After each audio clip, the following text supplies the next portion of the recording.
after my son was born, I began to reflect on a story I'd heard many years before. It was a story about the power adults hold over children. The stories we tell them, and the stories, like this one, that they are never meant to hear.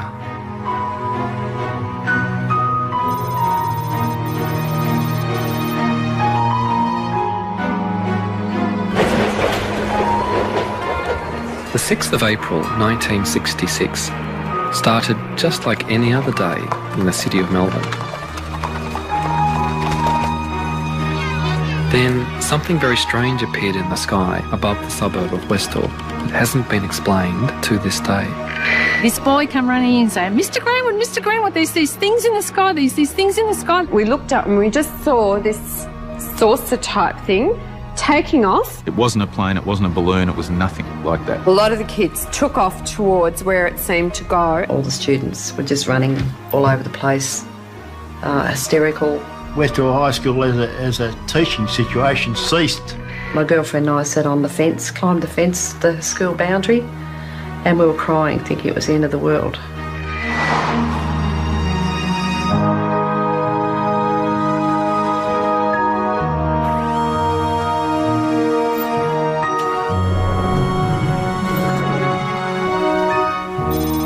This is a mystery story that has, as its setting, a school, and most of the players were school children. They had this extraordinary experience, which they then tried to share with adults, and a lot of them had a lot of trouble doing that. They were disbelieved, almost stigmatised.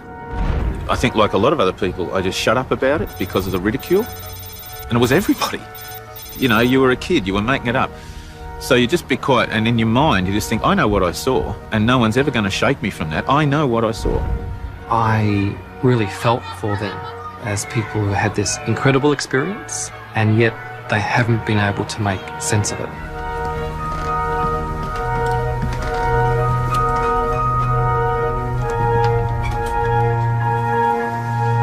This is the biggest mass UFO sighting in Australia, yet it seems to have been suppressed, deliberately kept out of the public view.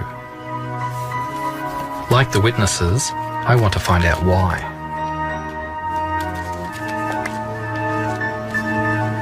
Whatever material was created about this story has simply been buried. And yet, this memory has survived. And it only has to be slightly pricked, and it's like the floodgates open, and all the memories come rushing out. I was precipitating various chemicals in order to make crystals, and I just happened to be looking out the window, thinking how to fudge my science report. What I saw directly south was something that I'd never seen before. We were out playing sport on the oval. One of the kids yelled out, look up in the sky, you know, it's flying saucers. And I remember we all looked up, and it really was a flying saucer. I mean, from what you imagine, a flying saucer, it was a round silver disc, and it seemed to be very low over the school, and I remember kids screaming and running inside. The student came in, was hysterical, leaned up against a sliding door, screaming, there's a flying saucer in the oval. And of course everybody started to head towards the door, and the teacher said, sit down, it's not recess yet, and a few minutes later the bell went off. Everyone started moving, like a whole lot of zebras being terrified by crocodiles. I went where the herd went.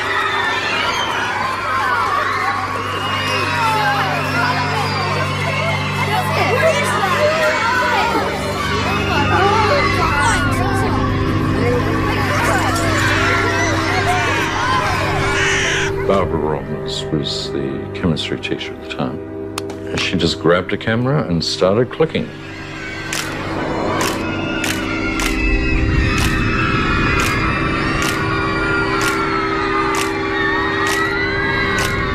I went into the staff room. Because I knew I wouldn't have a chance to have a cup of tea any other time, I went to get a cup of tea. And then because I was a smoker, and this is something that has stayed with me for 42 years. Yes.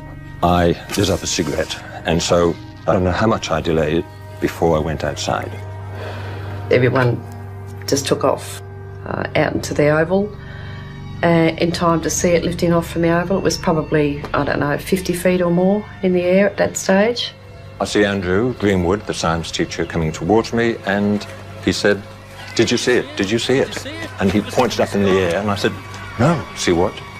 I have a very, very clear picture of him, and I remember almost exactly what he said. And he said it was up in the sky, it moved at incredible speeds, it hovered, it seemed to go away, and there seemed to be light planes.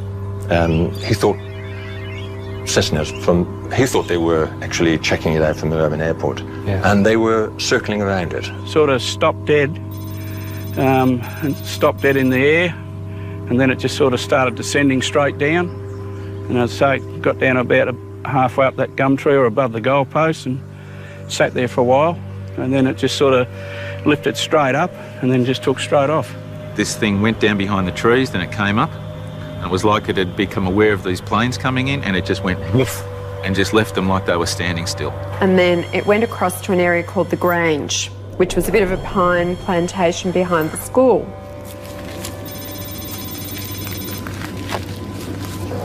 Because I walk around with the Westall story inside my head, as soon as I enter the landscape of Westall, out it comes like a three-dimensional children's storybook. It pops up out of the soil.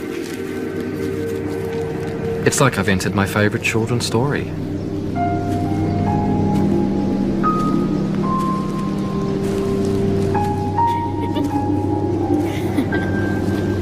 The Grange was a special place for Westall students.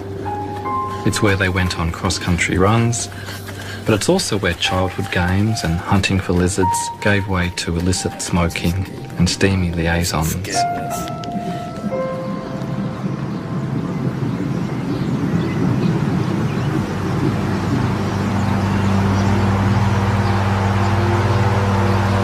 Going the wrong way now. Let's be back here. Go back here. This flying saucer thing came out of the blue like a bolt. It's intertwined with romping around down at the Grange, out of sight of the school authorities or their parents. It has that sense of being involved with something dangerous or clandestine, and they were part of it. A lot of the kids took off towards where it seemed to go, and it disappeared down behind the trees. So we all got through this fence and ran towards where it had appeared to land. Tanya and I and this other girl, we were over the fence. Tanya was in the lead, and we ran towards where it was coming down. Tanya! I lost sight of Tanya. She was in front of me. A couple of girls got there faster than me. I was a bit slow. And they actually passed out. And apparently it did land, because when we got there, there was a great big round patch of like flattened yellow, almost burnt, although I'm a bit sketchy on that. I can't remember if it was really burnt or whether it was just flattened, but it was sort of yellow, and the grass was all flattened in a swirly sort of a pattern. Before I got there, the disc came back up again, so I stopped chasing it. We looked up and we just saw this saucer type thing taking off, and it seemed to turn side on and just disappear into thin air. Well, what about your friend Tanya? I believe she did see it on the ground. She did see it on the ground? So I was given to believe, yes. But I went back to school, and Tanya went back to school and basically had gone all to pieces. There was definitely an ambulance on the oval, and I was told that she'd been taken away in the ambulance, and that was the last time I ever saw her. Wow. She was just gone, and she never came back to school.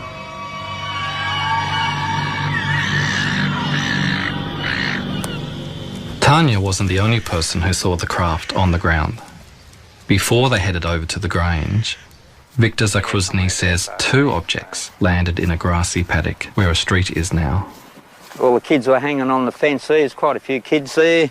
It's a high fence, and I got up to the top there, and all you could see is two discs, one there and one a bit further away, probably 3 metres apart. I could hear somebody in the background saying, "Stay away, don't jump the fence." And so I said, "Oh, bugger, I'm going over the fence." The craft probably would have been about there. And there was another one set back a bit on an angle, probably just about there. There's a few kids walking around there, and I was the only one on this side. I got up to it to want to touch it, and it was, well, you could feel heat about a metre away coming from it. It was pretty warm or hot, and within a minute or so, it just, both of them just lifted up at the same time, about this height. And I seen, that was breathtaking watching that, and then it just gradually lifted up, and then went off towards the pines. I did a rough sketch of it. Wow, look at that. This is the view from underneath. That's underneath. There's no seams, no joints, it's just smooth metal. Normally an aircraft has sheet metal, pop rivets, or all that sort of stuff there. This looked like come out of a mould or something like that, or one smooth piece of metal. It was just incredible. It's just something like you see in the movies. But this is more than just cinema. If we look at the possibilities for this story, they are extraordinary. We're talking about the possibility of life coming from another place and just appearing one day in their midst, and then leaving again and leaving everybody with so many questions, but with a new openness to the beyond. If I'd been at Westall on that day, I would like to have raced after that flying saucer and gotten so close to it, to have held it in my hands. But the adults at Westall High School saw it differently. That afternoon, our principal called a special assembly and told us all not to talk about it. All I know is the whole school was told off. The headmaster says, "All you kids are nuts. It's a weather balloon. Don't talk about it." I was prepped to tell the students that what they'd seen didn't exist. We weren't allowed to leave the school, at least I wasn't. My job was to walk up and down the corridors and make sure that all students were in their rooms. I was walking back from the West End. There was confrontation between Mr. Sambleby, Barbara Robbins, and a man I'd never seen before. I thought it was a police uniform, but it was just dark blue. It was demanded that she hand over not the film, but the entire camera. I was near the gate and the police had arrived. There were journalists outside. The police are being called in to keep the journalists away. We were told that we weren't allowed to speak to the media in school grounds. After school finished, there was a TV crew outside the school grounds, so we undertook an interview with them. Everyone took off onto the oval. Now, I can't remember whether it was a principal or a school representative that came out and ordered us to go home and the film crew to leave. And I'd actually been giving an interview to Channel 9 and the policeman actually walked up to them and said, "Stop filming and you go back into the school ground." Okay, so that's what I did. I was 12 and a half years old. Because I was a mischievous sort of person, I was always getting into trouble. I had detention for actually appearing on the show, and then I got detention again at a later date after my picture and story was in the Dan Allen Journal. So I didn't go unpunished, but it was worth it.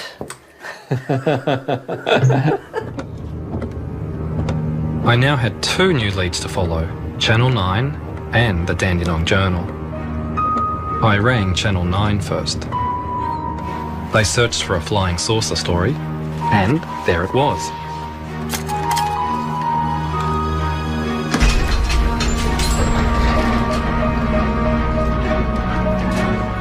Now all I have to do is find the can with the matching number.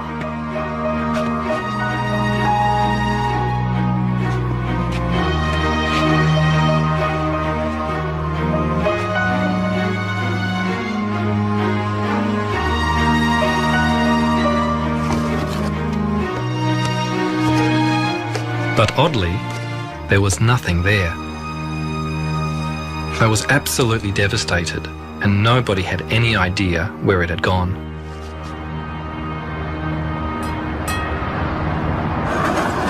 It's very frustrating, but the good news is the Dandenong Journal does still exist, and I'm told it's here in the library. It's the only written account I've heard of from the period, so it's really precious.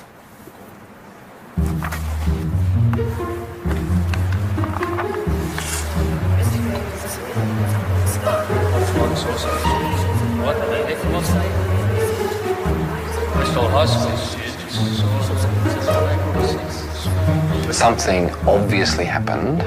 Some people apparently didn't want the kids talking about it, and that raises all sorts of questions.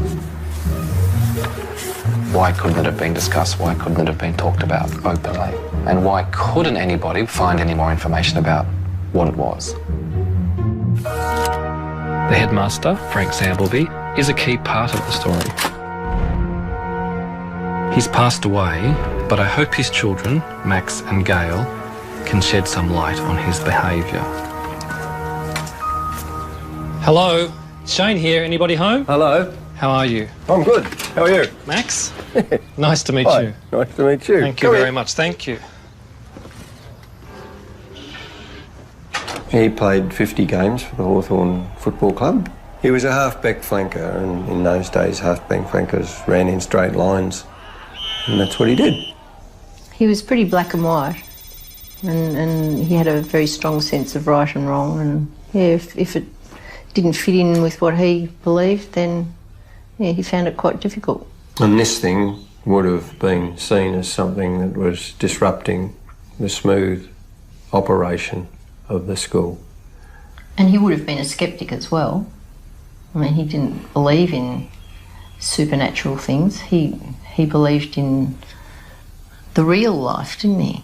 You know, when we were kids, there was a picture on the wall of a Roman soldier standing, holding his spear, and the lava was all falling down from Pompeii, and people in the background were all crouching and running, and Dad said, see, he's standing there doing his duty. And, you know, that, I mean, as children, we had to learn that discipline was important, respect, all those things, all the old values, and yeah, he found it really hard as things changed he was pretty judgmental. There was plenty for Frank Sambleby to be judgmental about. In the 1960s, rebellion at home and on the streets brought many young people into conflict with the establishment. Schools were run like the military, and teachers demanded respect and obedience. Westall High was no exception. I tried to contact some of the teachers, but many have passed away. As far as I know, only the science teacher, Andrew Greenwood, saw the object in the air. Although he's spoken with me privately, he refuses to go on the public record. Several teachers dismissed the whole thing as mass hysteria. The response left students feeling confused and conflicted. Some are still searching for answers. I want to find some sort of proof that this happened, so we don't keep on, you know, getting called silly people. And, you know, no one's ever wanted to know the details before. They just think I'm stupid, and, you know, they don't want to know the story. I said, I've seen UFOs or flying saucers, and they say, yeah, sure. What drugs were you on that day? And, you know, I was 13 years old. I was at school in the daytime. I wasn't on any drugs.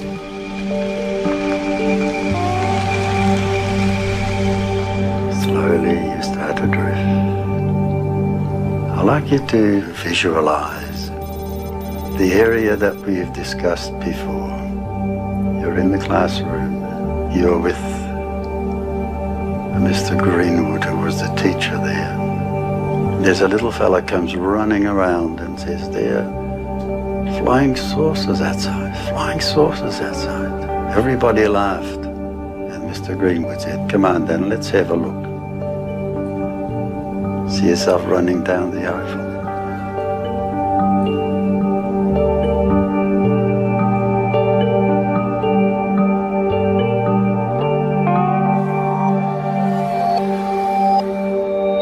We're all affected by our experiences that aren't ever properly acknowledged or accepted. As a boy, I was living in a fairly unhappy home. My own father had died, so my mother had remarried and had given me a stepfather that I'd never asked for. I was quite powerless, and no one really seemed to understand what I was experiencing as a child. I never really had anyone talk to me about it. Just having it acknowledged that what I was going through was real, that would have been a start. 1, 2, 3. Even though I know it's true, the more I try to see it again, the harder it becomes, I think. I can see bodies, but I can't see people, faces, you know. Mm-hmm. But I can still see the trees and the... Yeah, and the things. It was... yeah. The feelings don't go away. They just get buried and they sort of fester a little bit.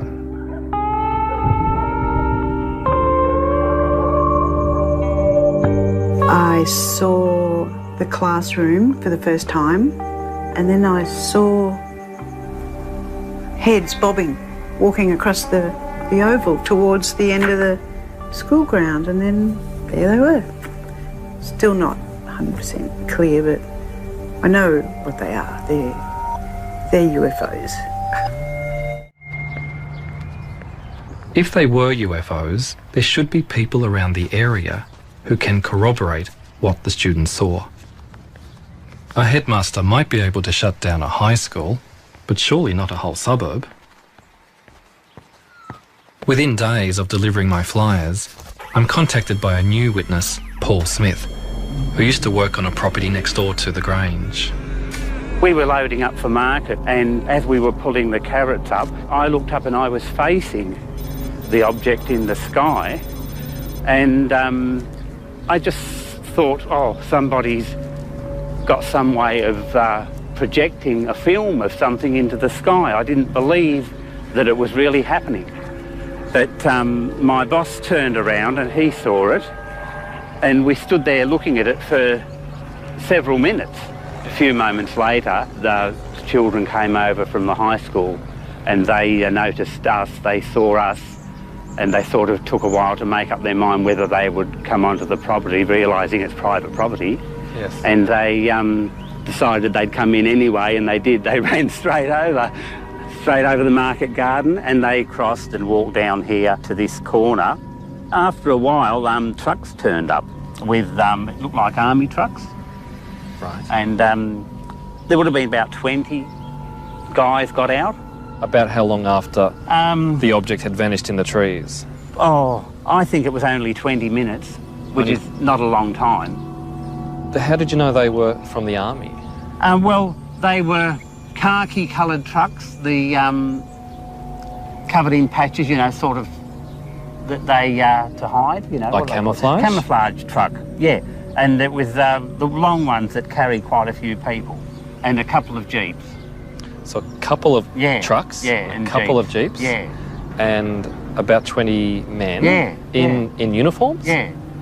And the uniforms were what sort of uniforms? Just khaki-coloured uniform. Just khaki. Yeah. No other. Don't remember any other sort Not of. that I can remember. Colours or. No. I went looking for a military expert. If the army was able to turn up in just 20 minutes, where could they possibly have come from? It's quite evident that there was no deployable troops available in Melbourne at the time. The main units were all logistic, the supply battalions and so forth at places like Broadmeadows.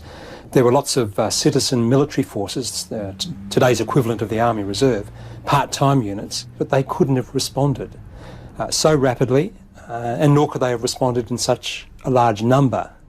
I've come to the conclusion that the first people to respond to the incident at Westall would have been civilians of some sort, quasi-civilians, probably working for defence, and probably wearing the sort of work dress that civilians working for, say, the Department of Supply, say, the Research and Development establishments of the period, the sort of work dress that those personnel wore. I discovered that other people in uniform were seen in the area on the day of the sighting. Les Medju went to the Grange with his younger sister, but they saw what seemed to be a different unit.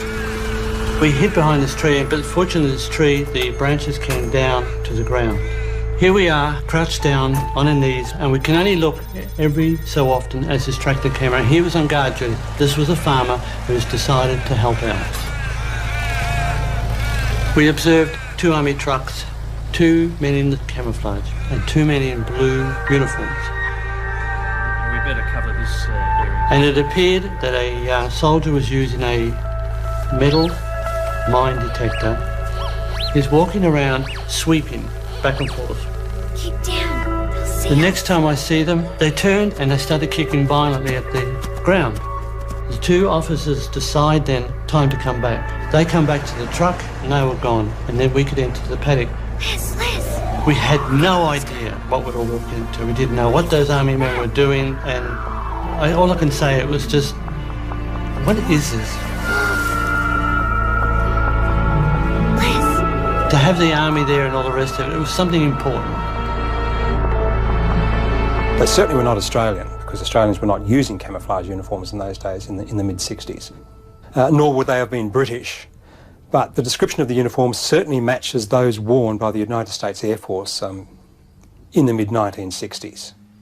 There were American military and intelligence personnel in Australia in 1966 as part of the Vietnam War effort. The Cold War between the USA and the Soviet Union was in full swing, extending across the world and even into outer space. We choose to go to the moon in this decade and do the other things, not because they are easy, but because they are hard.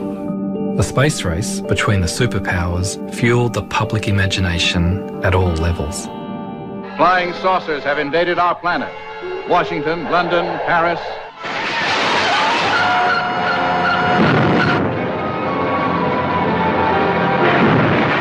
The fascination with flying saucers persisted all over the world. Australia was no exception.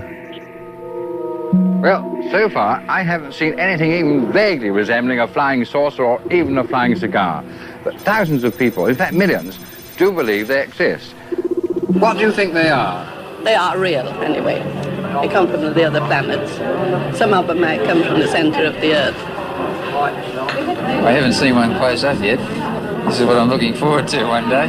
You took a step towards the figures and the object. We used to invite people who reported sightings to talk about their experience, because if the sighting was a dramatic one, they would feel, I just need to talk to somebody. But if I discuss it with my friends, they say, well, I've been drinking. But they needed to talk to somebody who would take them seriously. Although society members tried to investigate at Westall, they came up against a wall of silence. All they can now find in their files is a couple of photographs and a sighting report filled in at the time by one of my student witnesses, Joy Tai. They also went to Moorabbin Airport to look for the pilots of the aircraft that apparently chased the UFO, but nobody came forward. I decided to do my own investigation. I contacted a retired air traffic controller to find out how a UFO and several light planes could fly so close to each other without a report being made. Who was responsible for controlling the airspace?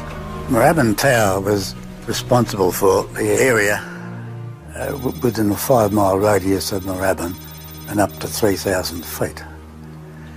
And above that, it was the responsibility of Acionem approach.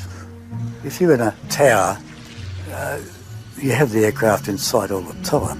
5 aircraft on the edge of the airspace, 5 by the way, in broad daylight, they should have been able to see. They may have found something that they thought shouldn't be made public and therefore hushed up. There is evidence that the American government wanted to stifle debate about UFOs. They set up a committee to objectively investigate UFOs, but a leaked memo revealed that the whole investigation was a sham. The government's most vocal critic was the top atmospheric scientist, Professor James MacDonald.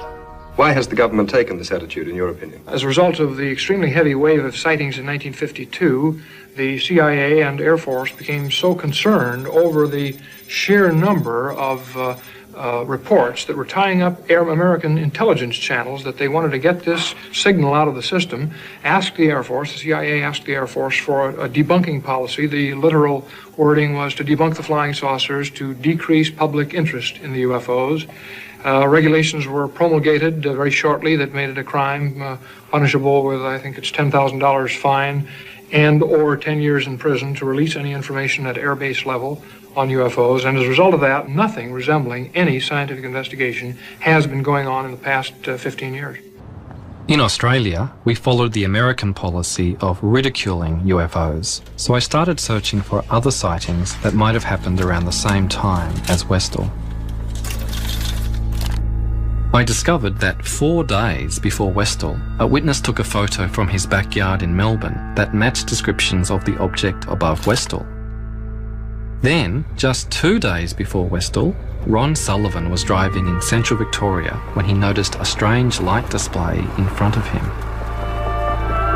Got up towards it and holy moly, the whole thing lit up and the 10-foot area at the bottom sort of come up and met the top, and the headlights of the car was the biggest awesome thing I've ever seen. They just pulled to the right, as if they were magnetised. I could see all the trees on the right-hand side of the road lighting up, and I said, get out of this one, and I pulled on the left. And I could feel the back left wheel spinning, and I got out of that.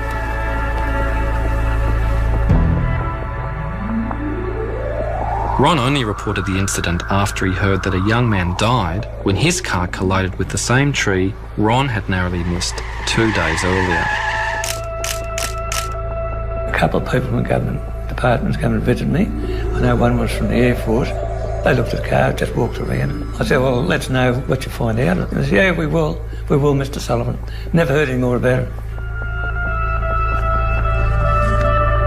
When I checked out the Royal Australian Air Force's list of UFO sightings for 1966, none of these cases were mentioned, though we know they investigated them. It took 16 years for records to be made available to UFO researchers. They knew what I wanted to look for, and when I arrived, there was a body of files there that consisted of a couple of very large postal sacks. I kept requesting more and more files, and ultimately I got to a point where I examined a continuity of files that satisfied me that I was seeing a comprehensive picture of the RWF investigation at that time. I had a shopping list of things that I was focused on, and one of the key cases that I wanted to find out about was the Westall case. And surprising, with the rest of the shopping list I was fairly successful, but the Westall case, given that there seemed to be literally at least hundreds of people involved with it that had media attention at the time, there appeared to be evidence that there was a military investigation at the time, there was no Westall file. The disclosure team was between about 6 and 9 people over the years. As you can imagine, a 4 or 5 year project, as it turned out, needed quite a lot of effort. Literally, it was looking through hundreds and hundreds of file titles, maybe even thousands in the end. Along the way, we were always looking for files on the Westall incident from '66. We started off with the Air Force, but within the Department of Defence, we also checked out files belonging to the Air Board, unit files from Air Force bases, former Department of Civil Aviation, Air Safety Bureau, CSIRO, intelligence files, ASIO. But the net result is we found nothing in this mammoth volume of government documentation which would even begin to be a hint that there was something about Westall in the government files. So amazingly, we drew a blank. The Westall sighting had clearly been erased from the record, but why? I hoped some publicity would draw former authorities out of the woodwork. I'm Shane. Channel 10, nice to meet you, Shane. Joy, is it Mark Howe from Channel 10? Nice to meet you. What we're really trying to get now is the people who are here as police, as soldiers, as scientists perhaps, looking close up at what was on the ground. Some closure, Joy. How would you get some closure on this? One thing that we would really like would be that someone either from the police or the military would come forward and say, yes, they were there.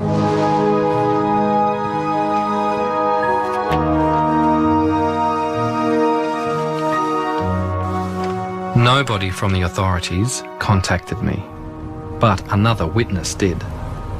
Kevin Hurley saw the circles at the Grange on the day of the sighting and went back the next day for another look. Then when we came to the area where we'd gone through the paddock, yes, there was the Air Force of the Army, a whole group of them there, stopping us from going through into the paddock. Don't come near this in this area, and we just headed off back home. And did they give you any reason why you couldn't come through? No, there were vehicles on the paddock, and they had some sort of instrument which at the time I thought looked like Geiger counters. The strong memory I've got is what happened after that. About a week later, I decided to go back again to have another look. As soon as we got down to where the paddock started, all the grass had been cut, which was quite disturbing. Wow. So then we walked through that area to where the circles were, and when we got into the area where the circles were previously, the whole area had been burnt, destroying all evidence. You asked me whether an R&D establishment would destroy evidence. Yes, of course they would.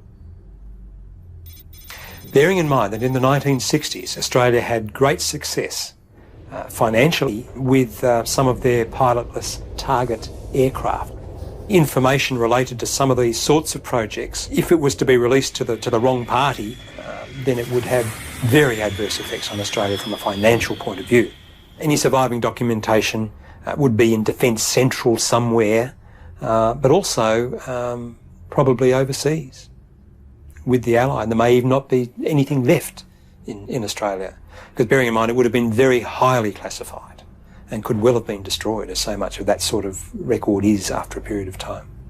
So it's no wonder that I haven't unearthed any official records on Westall, but it's clear the authorities had something to hide. Just got called into the gymnasium, and then these people spoke, and they just sort of said, oh, well, what you saw was sort of an experimental thing, and we just don't want anyone talking about it or it going any further. So how many people were there that came, and do you remember? I think there was 5 from memory. And they were they men and women, or? I think there was 3 men and 2 women from memory. So I'm not 100% sure. And do you remember if they were wearing uniforms? Some were in uniforms? No, they're just in plain suits. In suits? Yeah. And did they explain where they were from, who they were? No, not really. Just a couple of the teachers said afterwards they're from one of these experimental mobs to do with the armed forces and stuff like that, and that was sort of the end of it. It had to have been something that we were working on, and we knew all about it. We were in on it, even though we mightn't have known the detail. To have responded, that's one of the...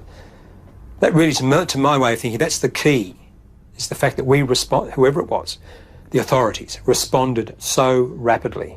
Now, they must have just about been sitting on the trucks with the engine going. And perhaps they were. Perhaps they'd received technical intelligence that there was something going wrong with this experimental craft, and they weren't sure where it was going to land, but they were ready to go get it as soon as it did land. It sounds like a rational, logical explanation, but it needs then to be supported with evidence.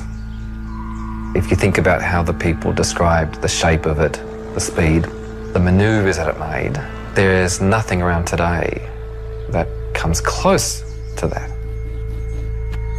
The final proof might be, for example, getting a piece of the flying saucer and examining it, subjecting to scientific examination, and finding that it's of an element that is not manufactured on Earth. Now, that would maybe be the final proof. We haven't got that. So we're still at the circumstantial evidence stage, and whether that leads you to say, well, these are from outer space, they're interplanetary spaceships, or not, is a philosophical question. It's a question of what you yourself feel is proof. A yellow sign. I crave the proof that can be held in my hands and touched and smelled and measured. But I think we need to make room for a little mystery in our lives as well. I reckon somewhere in this area I believe truth can exist without proof of it, and I see a real truth in the stories and memories of the witnesses, Probably even if it doesn't answer the question, what was it that flew over Westall? what I saw, I believe, is what a flying saucer has left behind. Professor James McDonald looked for proof in statistical data. His research brought him to Australia a year after the Westall sighting. I'd ordered some of his papers from Arizona University, hoping to find something about Westall. Wow, what is all this? There's a lot of stuff here. James McDonald's journal. His trip to Melbourne. There'll be stuff in here about Westall. Has to be.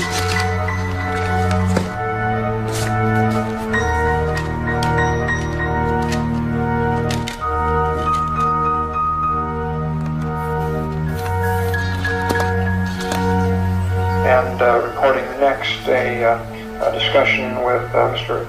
Andrew Greenwood in connection with the Westall sighting. This business about the headmaster, he's the one who seemed to be quite influenced by some pressures to keep things quiet. He just told me that an Air Force officer had been out to the school, and I was teaching at the time, and he told me that he wasn't going to interrupt my class so that I could speak to them.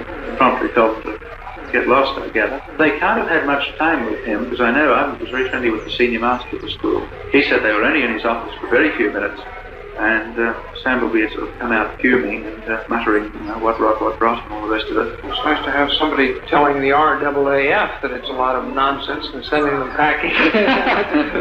Victims of their own propaganda here.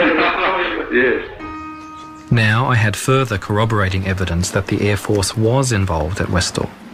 But students said other senior authorities also came to the high school. I was called down to the headmaster's office, and there were two men in the headmaster's office, very well-dressed gentlemen in suits. They weren't introduced to me in person, and I don't know where they came from. From my references now as an adult, I would say they were Asia. So this is the actual office? Oh, this feels quite weird, yes. Yes. There was a desk down this side here, and the headmaster was over here on that side, and the two men were standing over there, and I stood with my back to the window. Only one man spoke, and he started off by, we'd like you to go through what you said happened yesterday. He was firing questions at me fairly rapidly. Then we went into, oh, and we suppose you think you saw a flying saucer. And I'm like, well, I didn't say that. I said I saw an object, and we suppose you saw little green men. Can you remember how you felt once it was over? When I was actually in the confrontation situation with the men, I felt very, very angry. When I came out, I think I burst into tears. They were certainly Australian government, and I think it was part of their job to keep everything quiet and to not let the facts come out. They knew more than what they were saying. It was their job to squash what was being seen. It was a bunch of kids that saw this, so we would be able to squash this down. The authorities had found a way to silence the children, but they still had unfinished business with the teacher, Andrew Greenwood. He told me that two officers came to his home and threatened him under the Official Secrets Act. They said that he couldn't have seen a flying saucer at Westall because there were no such things as flying saucers. They threatened to tell people he was alcoholic, even though he wasn't. As a first-year teacher with a career ahead of him, he couldn't take the risk of speaking out. The person who had taken all the risks was Professor James McDonald. His criticism of the government had provoked powerful enemies, but it didn't stop him challenging the establishment with other unorthodox scientific theories. Years ahead of his colleagues, he predicted high-altitude aircraft would destroy the ozone layer and increase the risk of skin cancer. He was invited to address the US Congress, but during his testimony, a congressman made an opportunistic attack. He publicly ridiculed MacDonald by saying he believed in UFOs and little green men. MacDonald's professional reputation was ruined. James MacDonald tried to create a climate of openness where unorthodox thinking could flourish. That's not what happened at Westall. I remember the assembly that we're all called for. We weren't even allowed to talk about it in school. We weren't allowed to mention it at all.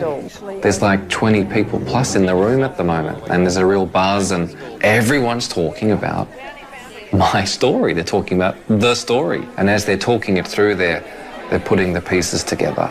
It's wonderful. What isn't wonderful in the telling of this story is that Professor James MacDonald finally gave up the fight for UFO science. Humiliated and broken, he took his own life. MacDonald's suicide played on my mind. I began to think about weapons of mass destruction and global warming, where other brave scientists spoke out and were quickly shut down. I want my son to grow up in a world where it's possible to discuss and investigate even the craziest ideas without fear of ridicule or punishment.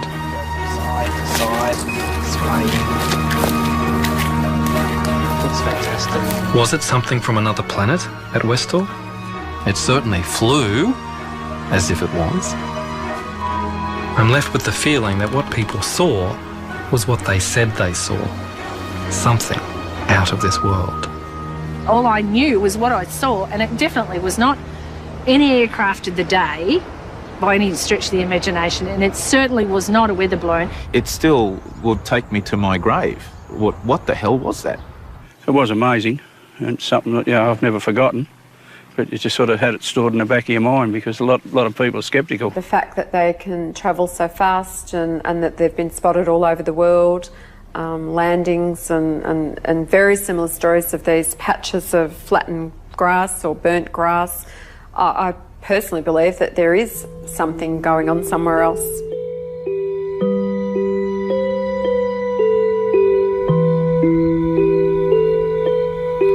I believe there's life out there. There is. I don't know what they look like, but I'm not afraid of them. I look up at the sky and say, "Look, where are you, you people? Come and talk to me."